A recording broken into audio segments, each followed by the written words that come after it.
3월 24일 월요일 영혼의 생존 본능.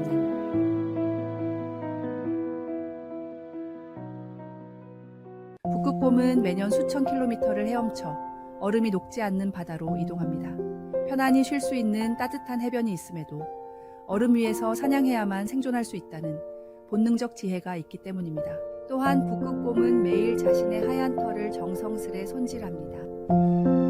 단순한 청결 습관이 아닙니다. 털 사이사이의 공기층이 체온을 유지해주고 수영할 때 부력을 돕는다는 것을 알기 때문입니다. 과학자들의 연구에 따르면 북극곰은 영하 40도의 혹한과 시속 120km의 강풍도 견딜 수 있다고 합니다. 그러나 이런 극한 환경 속에서도 생존할 수 있는 것은 자신에게 진정으로 필요한 것이 무엇인지 알고 그것을 위해 꾸준히 노력하기 때문입니다. 우리의 영적 생활도 이와 다르지 않습니다. 현대인들은 넘쳐나는 정보와 콘텐츠 속에서 살아갑니다. 스마트폰으로 수많은 동영상을 보고 SNS로 끊임없이 소통하며 다양한 오락거리로 시간을 채웁니다. 겉으로는 풍요롭게 보이지만 정작 우리 영혼에 필요한 것은 무엇일까요? 마치 북극곰이 생존을 위해 먼 바다로 헤엄치듯 우리도 영적 생존을 위해 하나님께로 나아가야 합니다. 바쁜 일상 속에서도 예배와 기도의 시간을 놓치지 않는 것은 북극곰이 매일 털을 손질하는 것처럼 우리 영혼의 필수적인 관리입니다. 세상은 우리에게 바쁘다, 피곤하다는 핑계를 제공합니다. 하지만 북극곰이 혹한 속에서도 자신의 일을 게을리하지 않듯이 우리도 영적 건강을 위한 기본을 잃지 말아야 합니다. 말씀 묵상과 기도는 우리 영혼의 생존 수칙이며 하나님과의 교제는 영원한 생명의 근원입니다. 오늘의 말씀. 의에 줄이고 목마른 자는 복이 있나니 그들이 배부를 것이며. 오늘의 만나. 진정한 영적 건강은 우리의 필요를 아시는 하나님께 규칙적으로 나아가는 것에서 시작됩니다.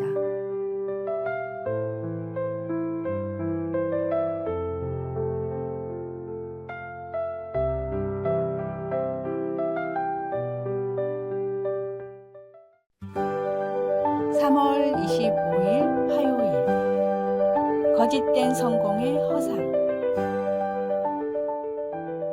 1988년도에 열린 그래미 시상식에서 당시 신인으로 등장해 큰 인기를 끌었던 독일의 밀리 바닐리라는 그룹이 공연을 하고 있었습니다. 뜨거운 호응 속에서 멋지게 노래를 하던 중 음향사고로 갑자기 노래가 끊겼는데 반주를 따라 부르던 노래도 동시에 끊어졌습니다. 밀리 바닐리는 목 상태가 좋지 않아 이날만 립싱크로 공연을 했다고 주장했지만 평소 목소리와 노래 톤도 많이 차이가 나는 것 같다며 많은 전문가들이 의문을 제기했습니다. 결국 이 문제가 이슈가 되자 다른 가수가 밀리 바닐리의 노래를 사실 자기가 불렀다고 양심 선언을 했으며 앨범을 제작한 프랭크 파리안도 밀리 바닐리는 앨범의 단 한 곡도 참여하지 않았다는 폭탄 선언을 했습니다. 노래 실력은 별로였지만 외모가 출중했던 두 사람을 살리기 위해 제작사가 낸 잉여 지책이었는데 생각보다 인기를 많이 끌면서 모든 것이 밝혀진 것입니다. 결국 이 사건으로 세계적인 인기를 끌던 밀리 바닐리는 한 장의 앨범으로 끝이 났고 그래미 시상식에서는 공연 때 반드시 라이브를 해야 된다는 규정이 생겼습니다. 진짜가 아닌 가짜는 아무리 그럴듯해도 언젠가 탄로나기 마련입니다. 우리의 신앙생활도 마찬가지입니다. 겉으로만 그럴듯한 신앙인처럼 보이려 하지 말고 진실된 마음으로 하나님을 섬기며 살아가야 합니다. 외적인 모습보다 내적인 진실성이 더 중요하기 때문입니다. 오늘의 말씀.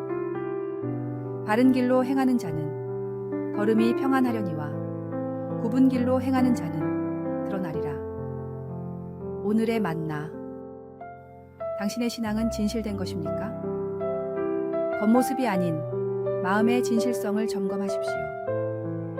하나님은 우리의 중심을 보시는 분임을 잊지 마십시오.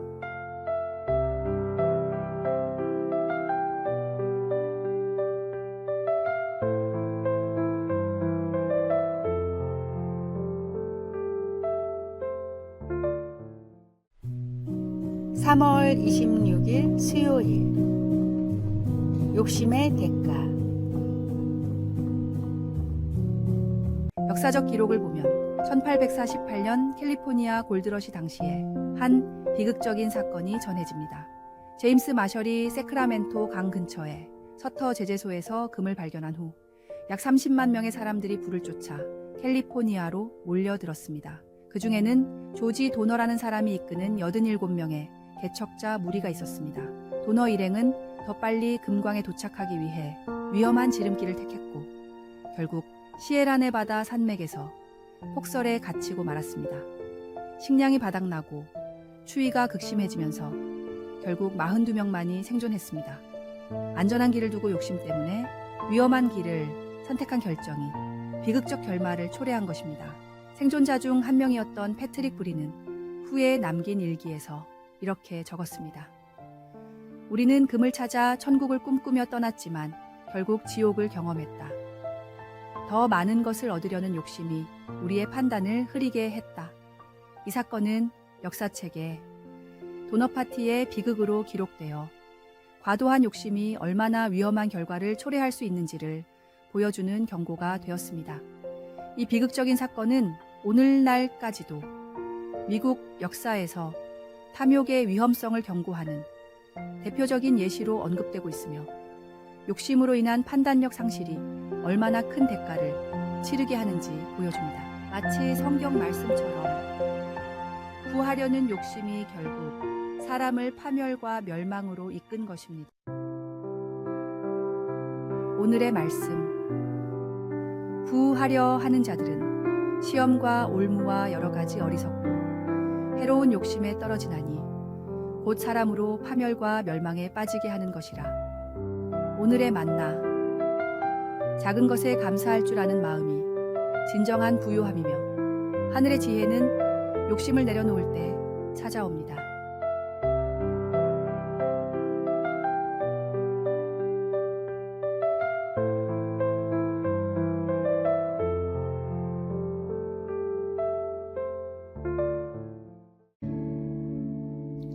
(3월 27일) 목요일. 은혜와 변화. 한 마을에 극심한 가뭄이 찾아왔습니다.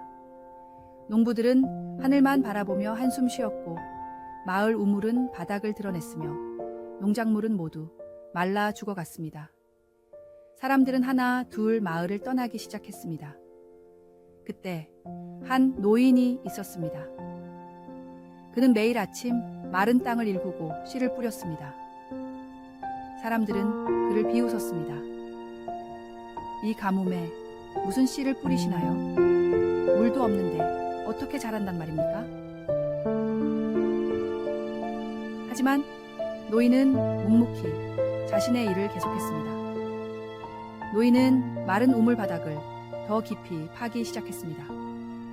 사람들은 말했습니다. 이미 말라버린 우물을 파면 뭐합니까? 하지만 노인은 포기하지 않고 매일 조금씩 우물을 파냈습니다. 한 달이 지나고 어느 날 우물 바닥에서 작은 물줄기가 솟아났습니다. 처음에는 적은 양이었지만 점차 물이 풍부해졌습니다. 노인이 뿌린 씨앗들은 이 물을 먹고 싹을 틔웠고 메마른 땅은 조금씩 생기를 되찾았습니다. 소문을 들은 떠났던 마을 사람들이 하나둘 돌아오기 시작했고 함께 우물을 관리하고 농사를 짓기 시작했습니다. 이듬해 봄 마을은 푸른 생명력으로 가득 찼습니다. 사람들은 노인에게 물었습니다. 그때 어떻게 그렇게 희망을 잃지 않으셨습니까? 노인이 대답했습니다. 나는 단지 내가 해야 할 일을 했을 뿐입니다. 생명을 주시는 것은 하늘의 몫이니까요.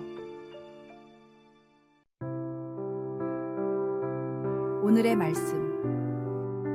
광야와 메마른 땅이 기뻐하며 사막이 백합화같이 피어 즐거워하며. 오늘의 만나. 하나님의 은혜는 우리의 노력이 닿지 않는 곳에서도 새 생명을 피워내시니 오늘도 희망을 가지고 한 걸음을 내딛습니다.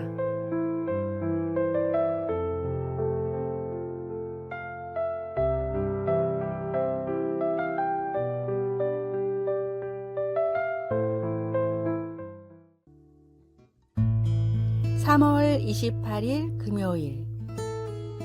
우주에서 발견한 하나님. 20세기 가장 영향력 있는 천문학자 중 한 명인 앨런 샌디지는 허블 상수를 정밀하게 측정하고 최초의 퀘이사를 발견한 과학자였습니다. 그는 아인슈타인의 상대성 이론을 실제 우주 관측으로 입증한 공로로 천문학의 황제라고도 불렸습니다. 수십 년간 그는 철저한 무신론자로 살았으며 동료 과학자들에게 우주의 신비는 모두 과학으로 설명될 수 있다고 단언하곤 했습니다. 그러나 50대에 이르러 그의 삶에 놀라운 변화가 찾아왔습니다. 샌디지는 자신의 회심 과정을 이렇게 설명했습니다. 우주의 질서와 그 속에 숨겨진 신비를 연구하면 할수록 이 모든 것이 단순한 우연으로는 설명될 수 없다는 결론에 도달했습니다. 우주의 정교한 설계는 창조주의 존재를 가리키고 있었습니다. 제가 오랫동안 보지 못했던 것은 제 내면의 교만 때문이었습니다. 1985년, 그는 공개적으로 자신의 신앙을 고백했습니다. 과학은 어떻게? 라는 질문에는 답할 수 있지만 왜? 라는 질문에는 답할 수 없습니다. 진정한 겸손은 우리가 알지 못하는 것이 알고 있는 것보다 훨씬 많다는 사실을 인정하는 것입니다. 그의 회심은 과학계에 큰 반향을 일으켰고 이후 그는 과학과 신앙의 조화를 추구하는 여러 강연과 저술 활동을 이어갔습니다. 특히 그의 마지막 저서 신앙의 증거로서의 과학적 발견에서는 위대한 과학적 발견들은 우리를 더 큰 신비 앞으로 인도할 뿐이라고 고백했습니다. 오늘의 말씀. 하나님께서 구하시는 제사는 상한 심령이라. 하나님이여, 상하고 통회하는 마음을 주께서 멸시하지 아니하시리이다. 오늘의 만나. 회개는 우리의 한계를 인정하고 하나님의 위대하심 앞에 겸손히 나아가는 은혜의 시작입니다.